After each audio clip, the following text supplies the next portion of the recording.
Hello, my name is Andreina. And my name is Gabriela, and this is Wigs and Candles, a podcast about two sisters and their obsession with period film. Join us on a trip through palaces and manors, balls and tea parties, and a lot of dresses, carriages, and of course, wigs and candles. In this episode, Hilma.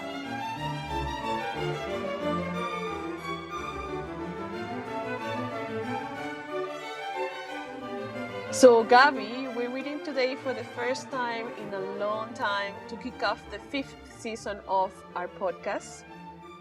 We took a break and enjoyed an unforgettable summer vacation. We spent some time together and made incredible memories. It was definitely unforgettable, Nene. You came to visit me, and we did many things. And among them, I think it would be fair to highlight all the art we have experienced together this summer. Absolutely. It was the summer of art. It was the summer of museums for both of us. We had the incredible opportunity to visit some museums together, and we talked a lot about art in general. Absolutely. And this is one of our favorite topics. And that somehow led us to pick the film that we are discussing today, which combines these two passions, film and art. Absolutely. I mean, we've been talking about this for a while now, that we wanted to kind of like do like a more thematic season. So perhaps this might be the theme of the season, where we're gonna explore the lives and the stories of female artists.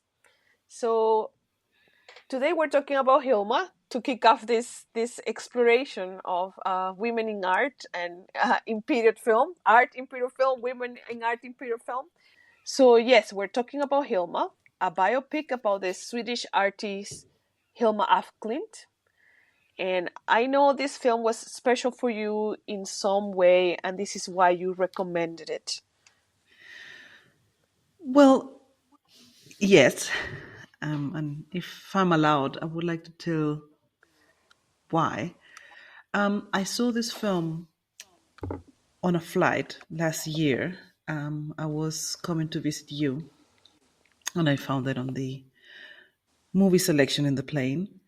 And of course, it got my attention immediately because, as you know, I'm such an art freak. And I had heard about Hilma briefly in a podcast, and I was like immediately attracted to the film. So I watched it, and for some reason, it moved me immensely.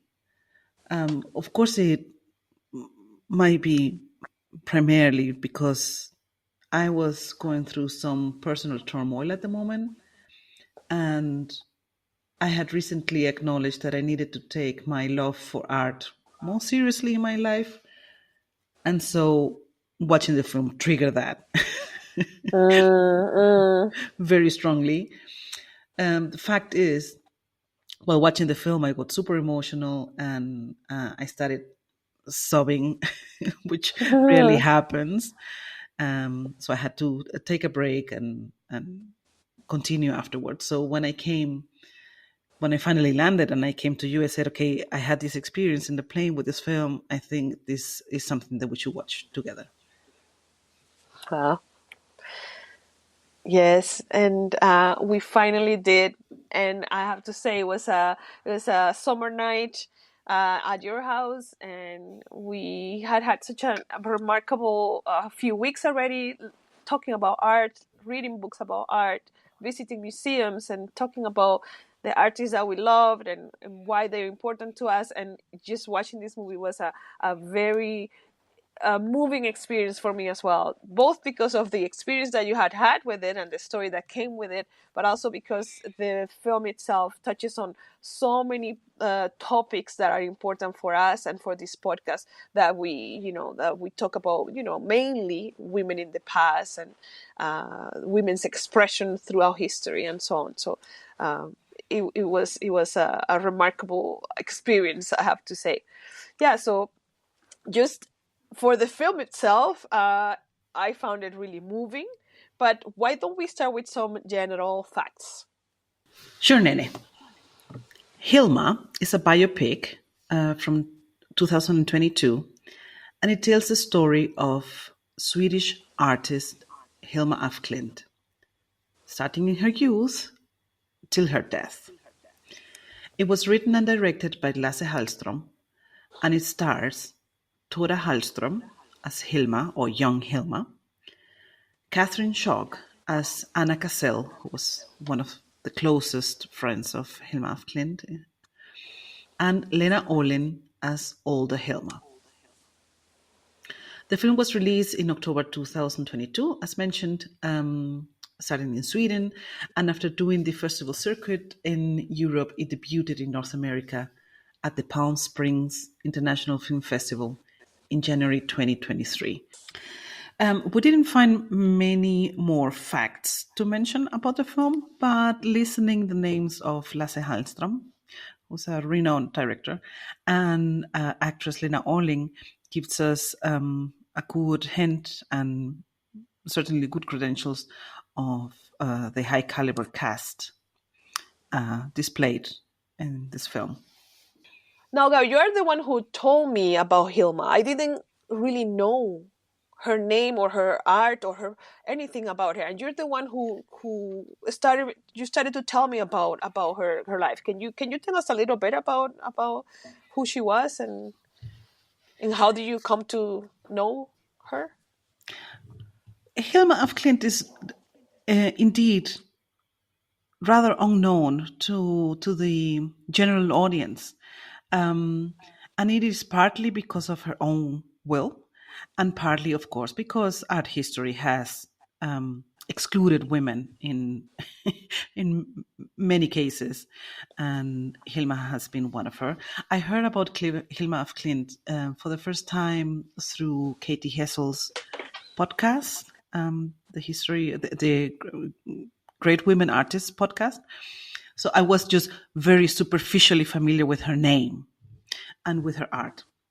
So going back to Hilma herself, her story remained untold for very long because in her will, she really stated that some of her works should not be displayed until much later after her death. And it's only been in the last years that her name has been spotlighted internationally. It was only in 1980 where a art historian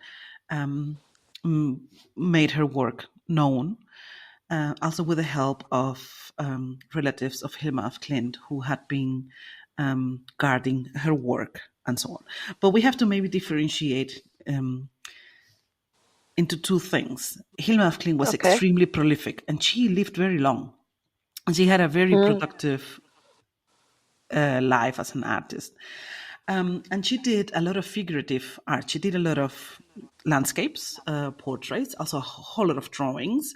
At the beginning, when she was very young, she was very interested in documenting nature, and she wanted to understand the connection of everything, of nature and humans and life and everything. So she did a whole lot of drawings and mainly botanical drawings. So although all that art it was exhibited during her lifetime and it was known, but next to it, she did a lot of abstract art. Let's call it abstract art. Nowadays, it is classified under spiritual art. So she did this because she was convinced that there were spirits who that communicated with her and requested her to paint this and to have a collective of works to be displayed in a temple. And the temple was thought to be where the spirits would come together and talk to her and communicate with her and some of her friends. So she did all this abstract art and never disclosed this. That those works were always hidden. They were not really properly exhibited. If we read closely into her biography, um, there are some records that some of these paintings were at some point shown to a very close group of people, but Mm, not in the classic way of having an exhibition for the open public. So some people had seen mm. them, not really the general public. So, and it is this series of works of Hilma af Klint that have now the full attention of what she did, and are maybe the most known paintings. Um, so yeah, maybe we had to mention that just to kind of put her and her work a little bit in perspective on, and also the meaning of the film. Yeah. Oh, thank you for that, Gabby. Yeah, I think it's interesting. I think something we should mention is that she really lived with one foot in the 19th century and one foot on the 20th century. She was born in 1862 and she died in 1944. Like you said, she had a long life. So it's remarkable for me, anyway, to think, everything that she saw.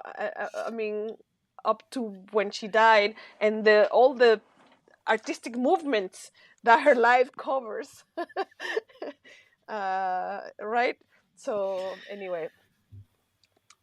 Nene, absolutely. And this is something remarkable about the film. As I mentioned before, she did figurative painting, but also her most known work is the spiritual paintings she did for the series for the temple.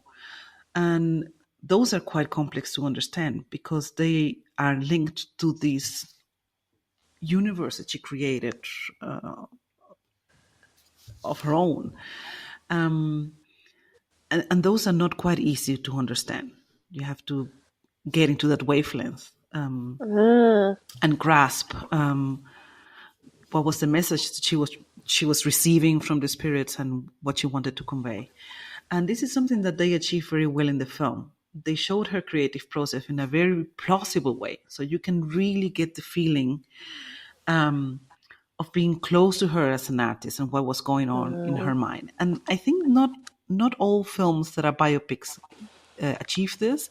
Um, we have talked about many films here in our podcast about, I don't know, composers, also painters, and so on. And to get into the mind of the artist is yeah. through a film is really rare. Mm, And I think this is mm-hmm, something that they achieve here with some imagery that they used.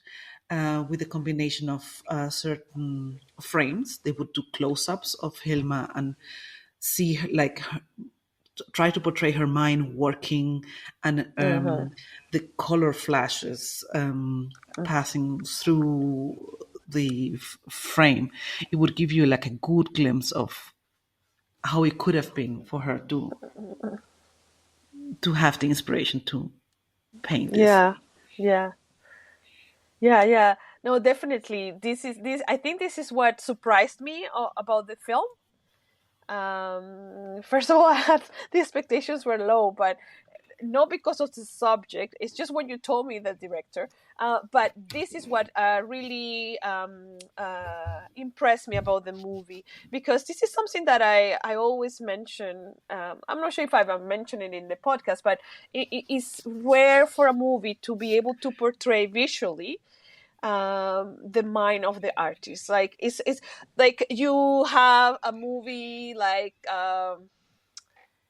Ray, for example, which is more about Ray Charles. It's not. It doesn't cover. It's not in the period that we usually cover. But I found this movie is the perfect example of what I'm trying to say, which is that this movie has every single event in his life, but none of the movie gives you the sense of how he was a genius, and why. I mean, you see him playing and playing the music, but it doesn't get into his head, into how that genius built. And lots of movies have the same issue with writers, Mhm. where you say, oh, this is a genius writer and became the most famous writer, but you don't get the sense of the writing and why Mhm. it's so important and so special. in this movie, Lasse Armstrong found a very intuitive way of showing her mind, and I think this is the highlight of this movie to me, because the work was based on her spirituality, and there's a theme going through from beginning to end. She had a sister, a little sister. And should we spoil it, Gaby? Well, we always say, if you don't want spoilers, go watch the movie and then come back. There will be spoilers. And her little sister dies, and this death, uh, I think, is the start of her kind of like lifelong search for meaning, essentially. Uh, just trying to kind of understand where her sister went uh, after she passed.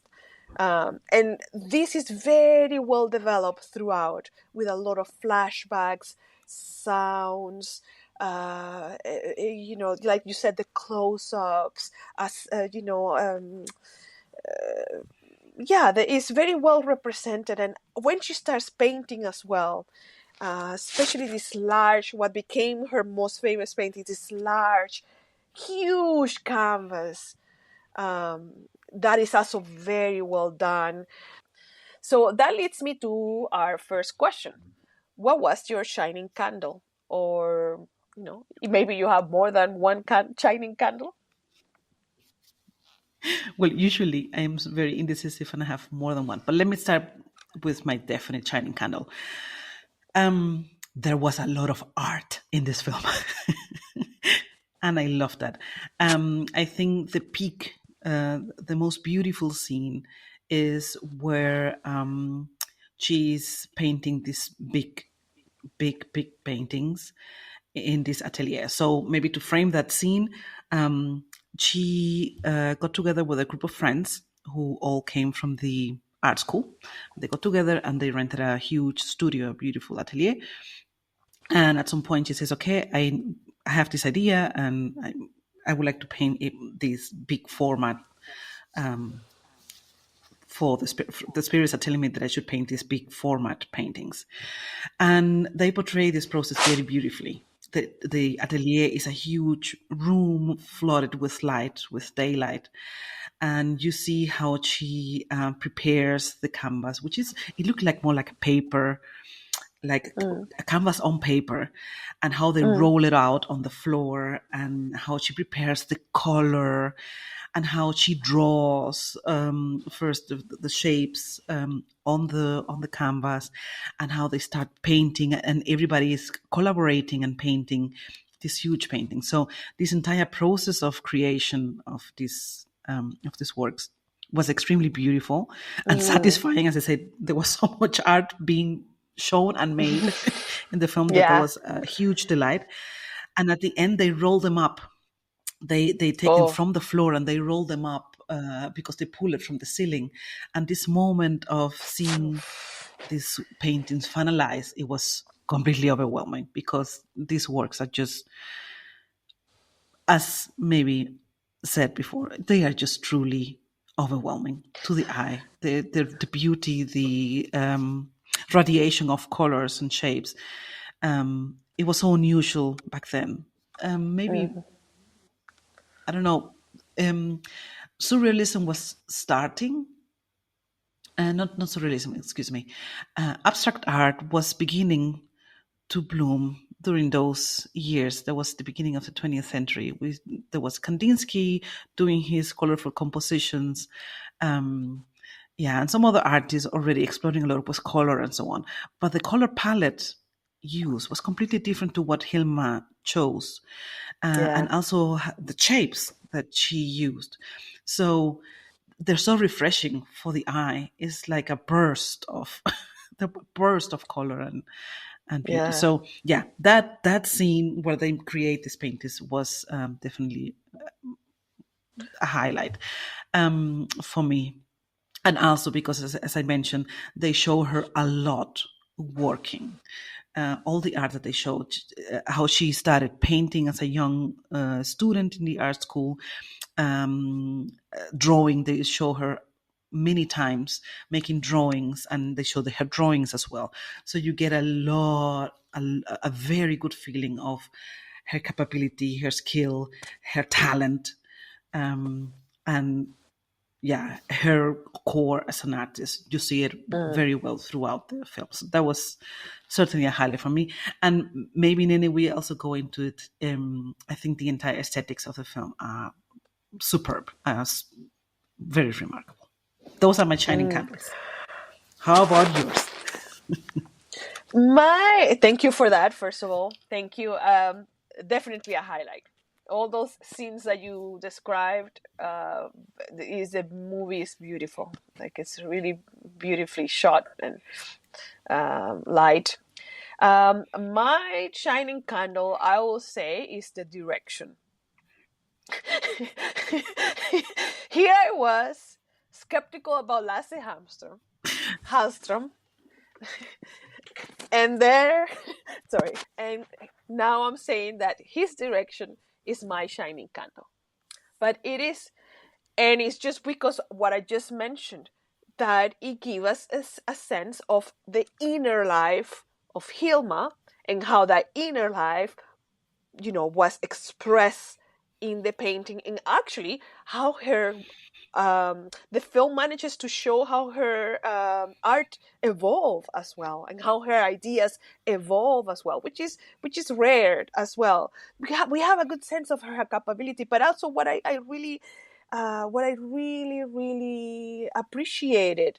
Yeah, we have all those scenes where she's actually creating these paintings, and we will put links, obviously, in the podcast notes, so you can you can see her paintings. They were very large, and they were based on geometrical shapes, um, because what she wanted to do, her motivation was, I want to understand the secrets of life. That's what she said.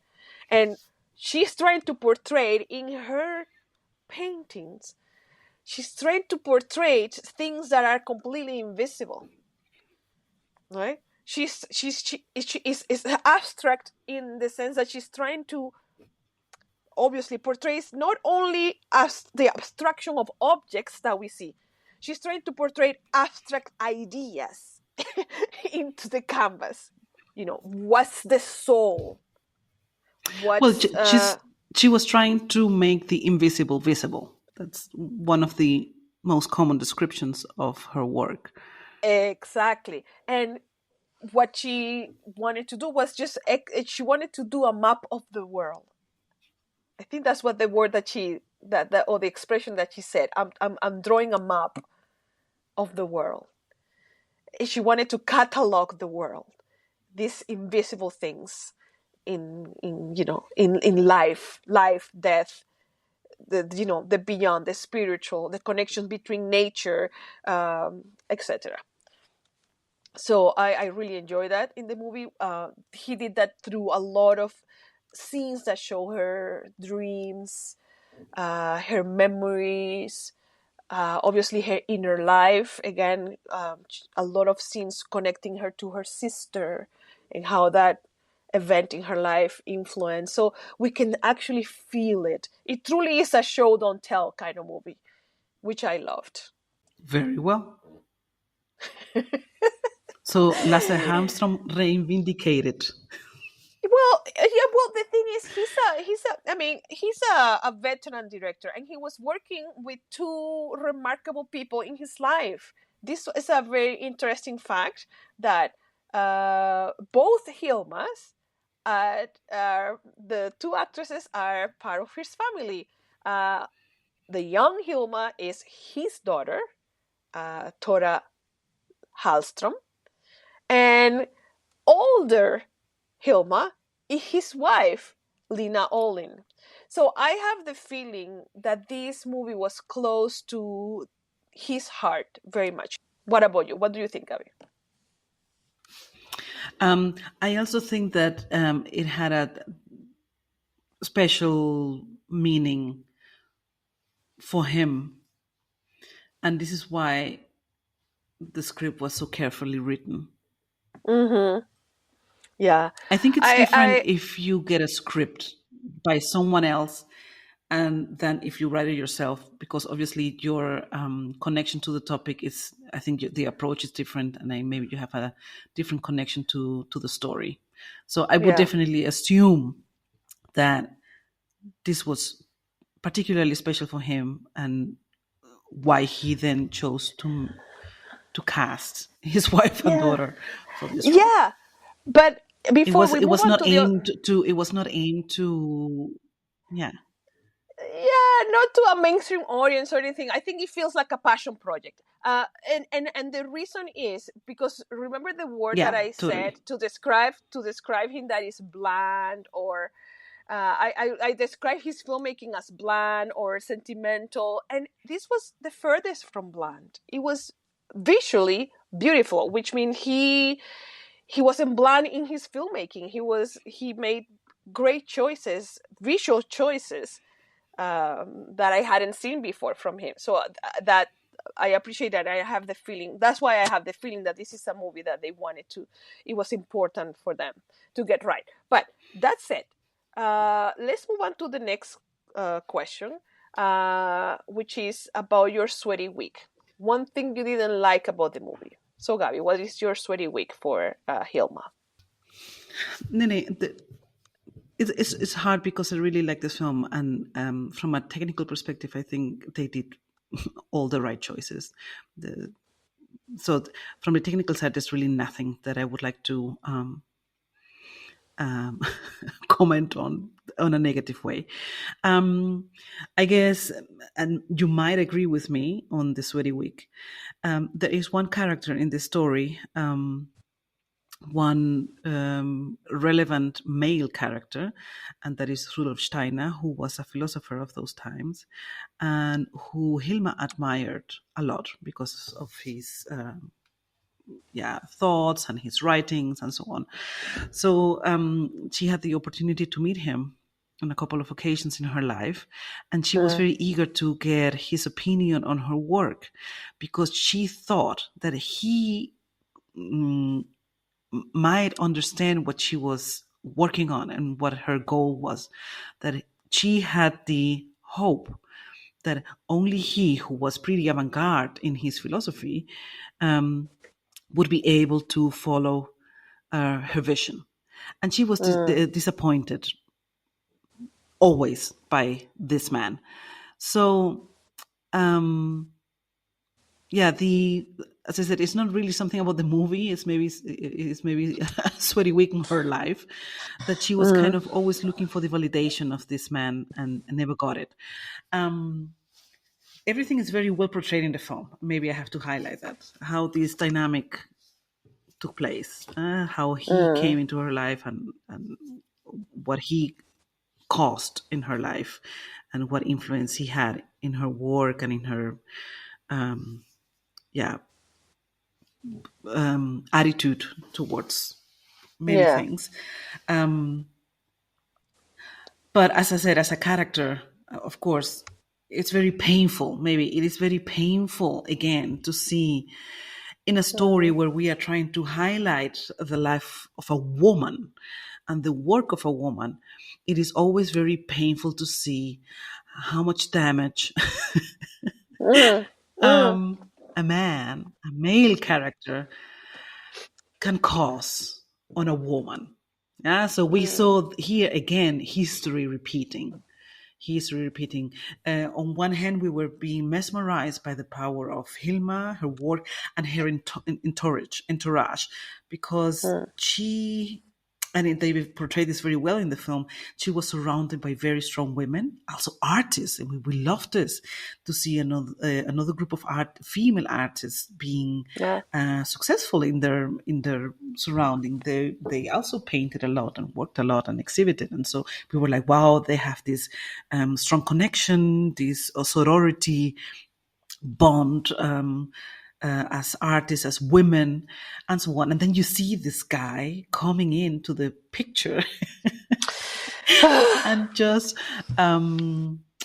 diminishing Hilma, her vision, and her work. And that was just kind of Mm, painful. So The role of Rudolf Steiner, very well portrayed by the actor, was my sweaty week because it pained me to see his effect on Hilma. That was my sweaty week. Mm. Mm. Thank you for that sweaty week. Yeah, we're giving the sweaty week to history essentially. It's not the sweaty week is not for the movie. The sweaty week is just for the patriarchy again.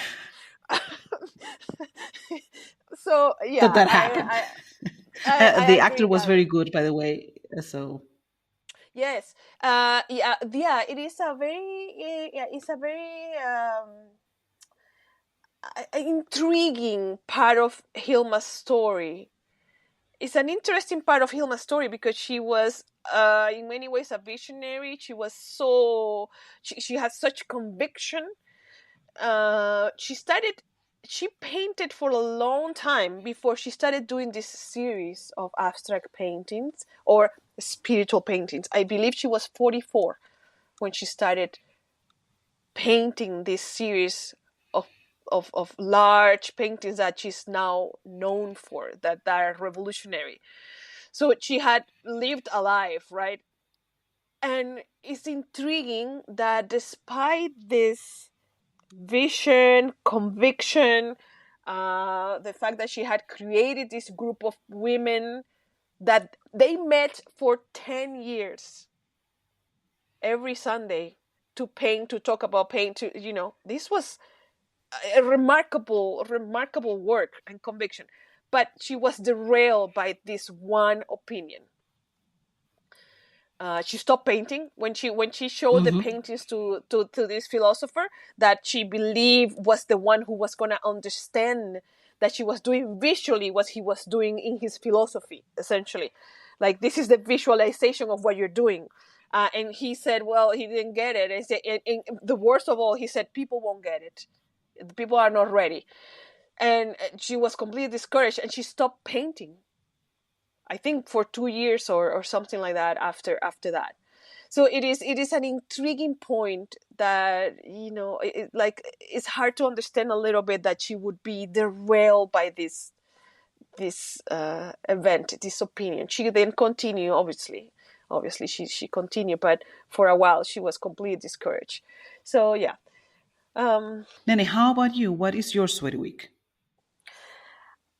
You know what I've been thinking, and Yes, I don't think I have a sweaty week. But this is let's this move is on to something the new in our podcast. One film without sweaty yeah. week. But I wanna be very clear here. Sometimes having a very strong sweaty week means that the movie is impactful because there's something that you feel strongly about, right? So for me, not having a sweaty week, it means that it's this again, Lasse Hallström being just kind of like flat a little bit. You He know what I followed mean? the book. He, He was like the good yes, student who just followed the book and there you yeah, go, didn't there step you out of go. the So line. exactly. There So you go. that's what I'm trying to say. Okay, let's go to the next question. A stolen costume. What piece of clothing would you like to keep? Or a stolen prop. What prop would you like to keep? Nene, I would go for all the textiles in the houses they portray. Like they had a lot of mantelpieces and napkins and sheets and white stuff. White textiles. And this is for me like the most cliche association with Scandinavia. White linen tablecloth and napkins. I die for white tablecloth. I think And this. beautifully, the set design was impeccable, and they showed a lot of indoor. They have a lot of indoor scenes and a lot of living room, dining room scenes. and of course a lot of tables. So you see this a lot, and it was like I would take them all. Just give me the entire Okay, closet with the entire set of tablecloths and napkins and pillowcases. I take them all. but you were I'm not even criticizing. going to the No, clothing. no, I'm gonna leave you the clothing. I'm taking all the no. Wait. tablecloths. I don't think we have. I don't think, as your stolen prop, I don't think we have talked about napkins before. Uh, I agree, Gabi. Good. I can take the costumes. This is what I'm gonna steal. Hilma, when she started to paint her large canvases with the women, she had this dark blue apron that was like a thick linen, and she had that apron. She also had like a dark blue skirt that she would tie with a belt, a leather belt, and she would tie it, and the length of the belt would just fall across the skirt. I need these two things. I want this apron and this skirt. Well, three things, and this skirt with this belt. It's just so beautiful. She looked amazing. Nene, somehow it suits you very well what you chose because you love working clothing. You Yes, have often taken working attires from our film sets, so that suits you very yes. well. Um, I was actually expecting that you would take the blouses because they used a lot of white, delicate blouses throughout the film, and I would have taken them all. But anyhow, I'm sticking to my tablecloth. As Next you question, know, please. oh no, I'm just gonna comment on the costume. No, no blouses because I'm going through a period of transition in what I like in terms of clothing. So I'm not so much into blouses anymore. I just needed to clarify Okay, fair that. enough. All right. Next question. Gabi, if given the chance, would you time travel to the period? Yes, no, and why?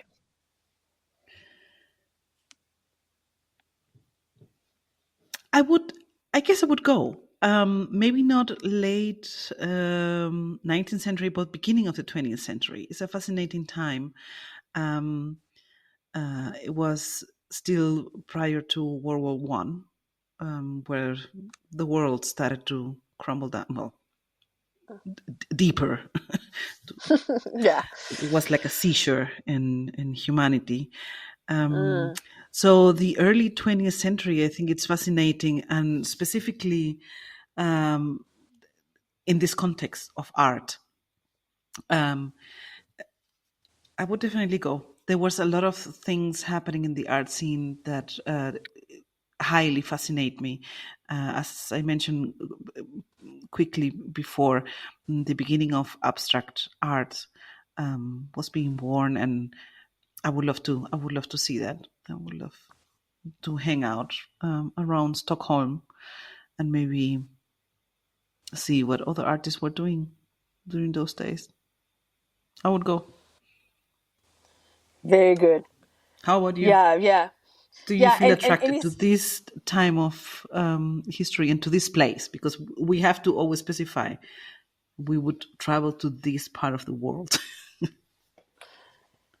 um yeah, but the difficulty with this movie is that it takes place over 80 years. And like I said, it has a foot on the 19th century and a foot on the 20th century. So it's a whole lot of years to choose from.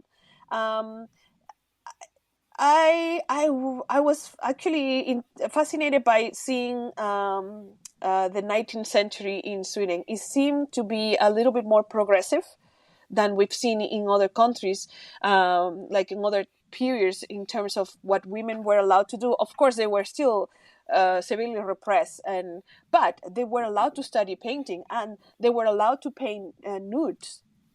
nearly nudes, which was an interesting thing.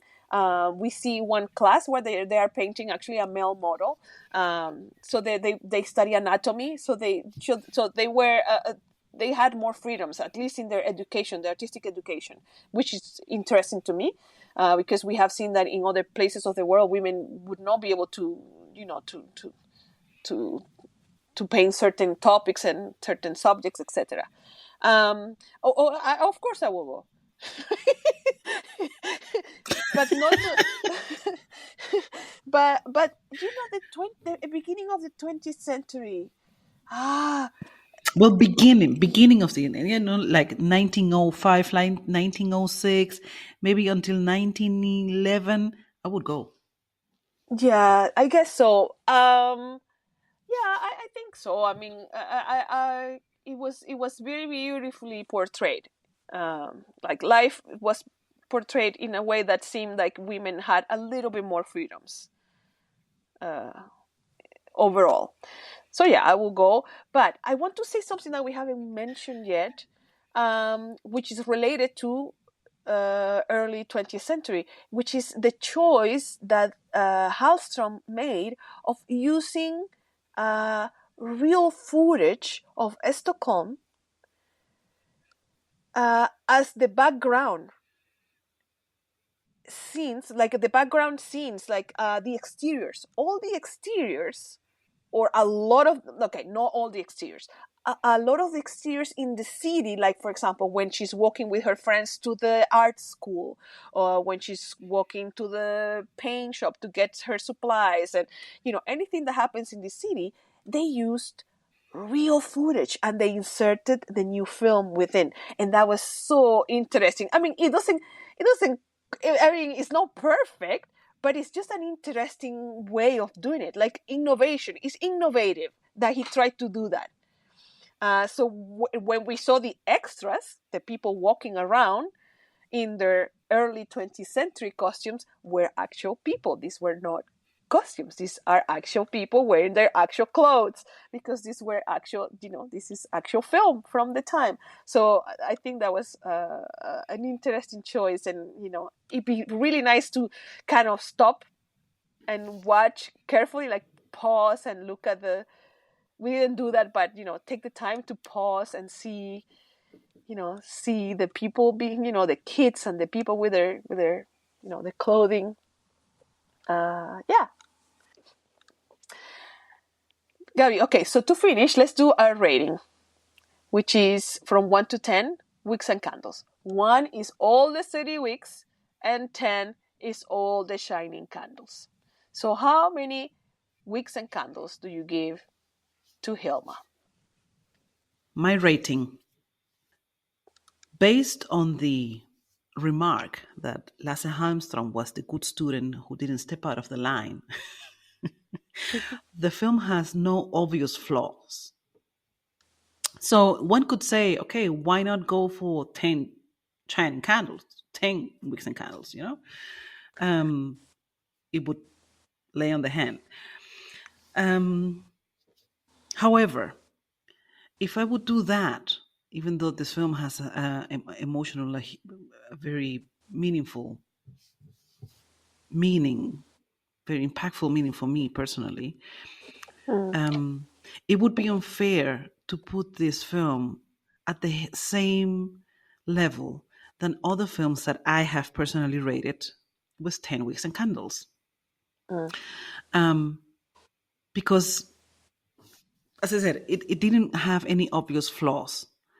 Um, but it's certainly not a film that will ripple in movie history forever. It did a very good job portraying Hilma, her work, her vision, and of course her life. It is at the end a biopic, but it still doesn't break through to be an extraordinary film. It doesn't. It doesn't break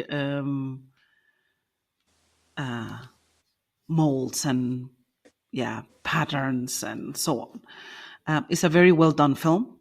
and it did very good justice to Hilma and her story. So I'm going to go for an 8. I would go even for a 9 because of the emotional value this film has for me, but I'm just going to go Mm. for an 8. How about you, Nene? How do you rate? How many Wigs and Candles do you give Hilma from Lasse Hallström? We are quite boring because our ratings are usually very close. Yeah, I will also give it an 8. Yeah, again, for the same reasons that you mentioned, no obvious flaws, but also nothing extraordinary. I think it is commendable. No, really, not more than commendable. It's great that they this is the start of making Hilma's story known to the mainstream. And this is a very well done movie. Like it does justice to her character, to her story.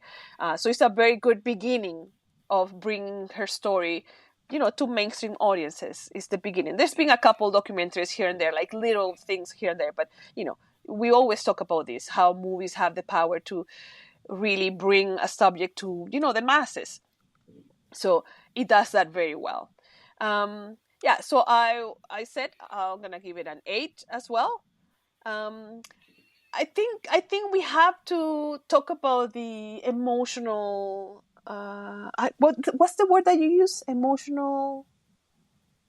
Value, emotional value. eh, Yes, I think the emotional value is very high here. The emotional value for me will be a 10 or even higher, and that's an interesting thing to talk about because everybody, all of us, we have things that we like that we know they are not the most perfect representation of that art form.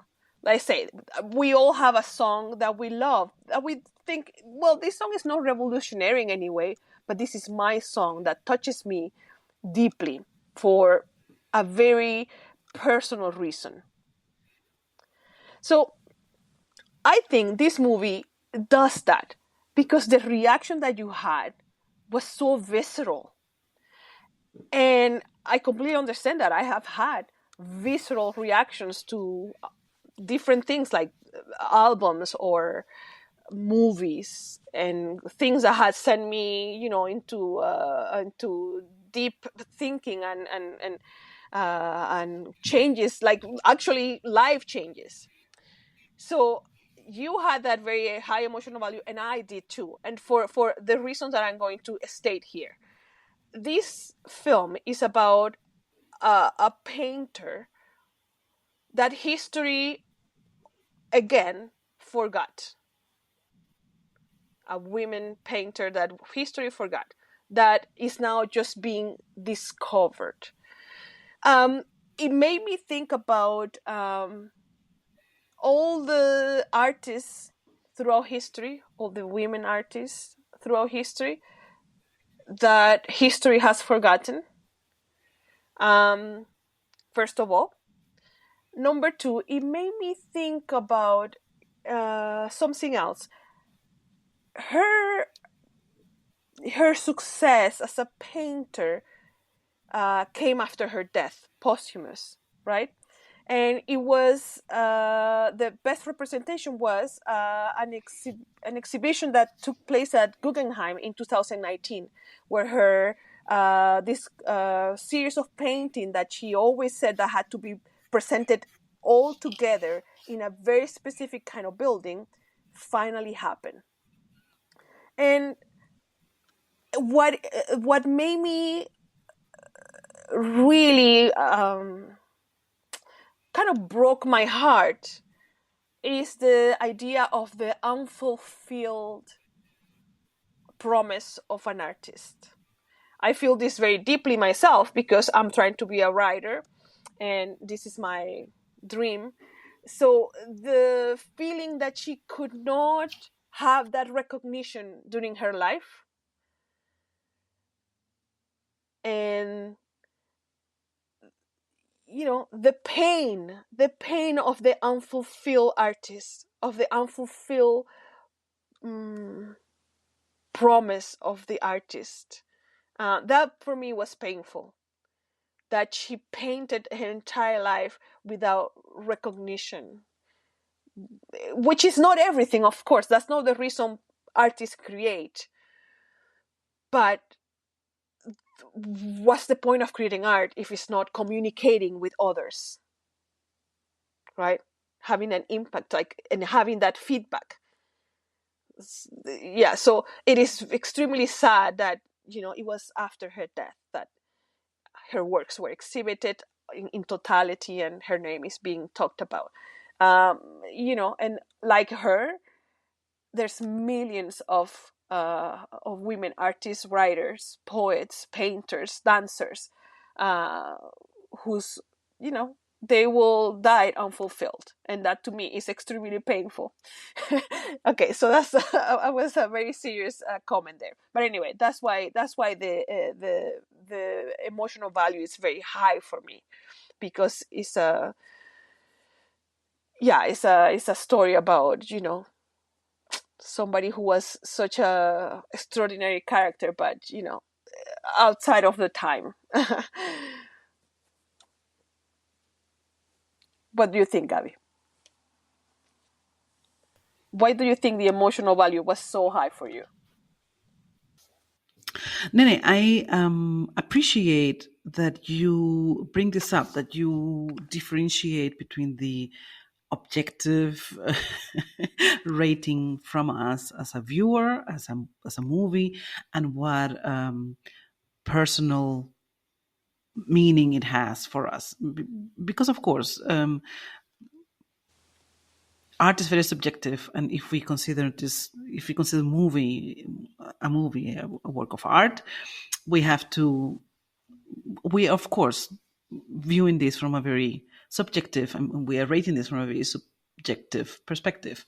So if I see it as a movie, I'm not claiming that I'm a movie critic, but if I'm just saying, if I'm rating this movie as a movie goer, from the movie perspective, of course I put it in the big landscape of films and cinematography, and I say, okay, this movie, from what I have seen so far, I would put it on an 8. But yeah, as a mere human being, watching this, it has a completely different value, as it happens with every work of art for everybody.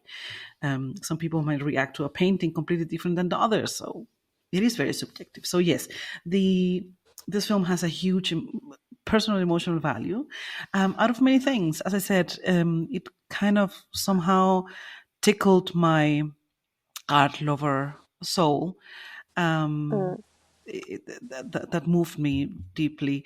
Also, the dynamic of women was beautiful to see, how they could rely on each other, and how they created this very strong bond among them. That was beautiful. And I am also happy that you mentioned the last scene of the film, which is an extremely moving moment, which also made me weep like a baby, I have to admit. um, and that, of course, has had a huge impact on me, because, as you mentioned, it was like the fulfillment of the realization of an unfulfilled dream. How they, Yeah. at the end of the film, they showed footage of her exhibition at the Guggenheim, and how it matches so well with her vision back then of having her paintings in this temple. So once the camera opens and shows the works of Hilma presented at the Guggenheim Museum in New York, it was like, this is exactly what you wanted. So, of course, this was very clever Very. of the director to include this footage to kind of to close the circle. To close the circle for Hilma, and of course for the viewer. So yeah, if we differentiate it, yes, this movie has, for me, a higher personal meaning that it has an isolated movie.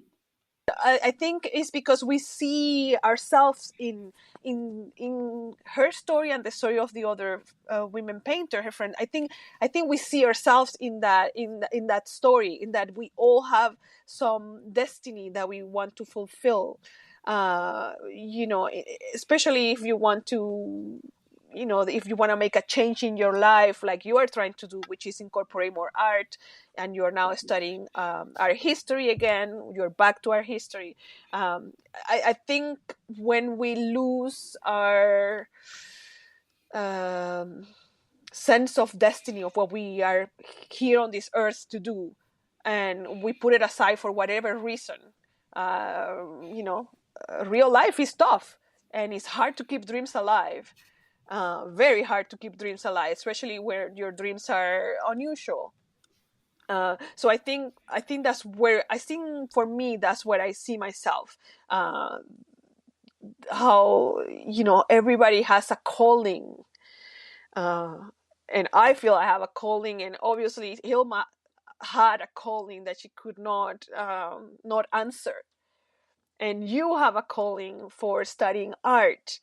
And when we get in touch with that again and say, I cannot not listen to this voice, I need to listen to this voice to live, actually, to be alive and to live, otherwise there's no point in living.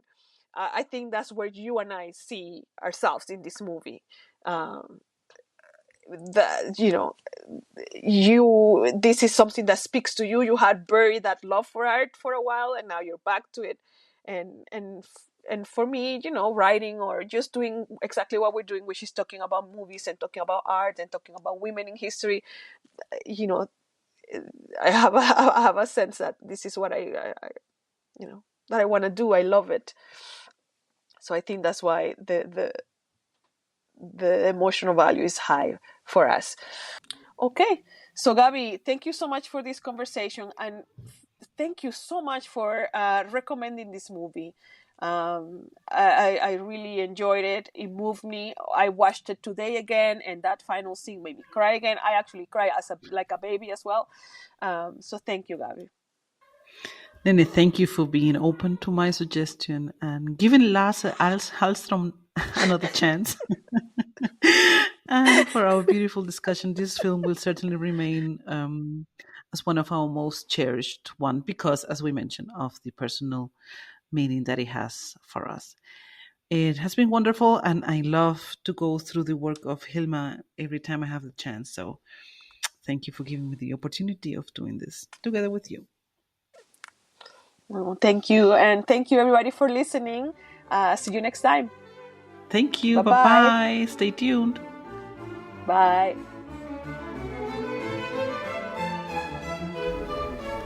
Wigs and Candles is written, hosted, and produced by Andreina Romero and Gabriela Nocken Romero. The image design is by Pamela Rowling. The podcast theme music is the Concerto for Two Violins in D minor by Johann Sebastian Bach. Wigs and Candles is on Instagram and TikTok at Wigs and Candles. Make sure to follow us and also subscribe to Wigs and Candles on your favorite podcast platform.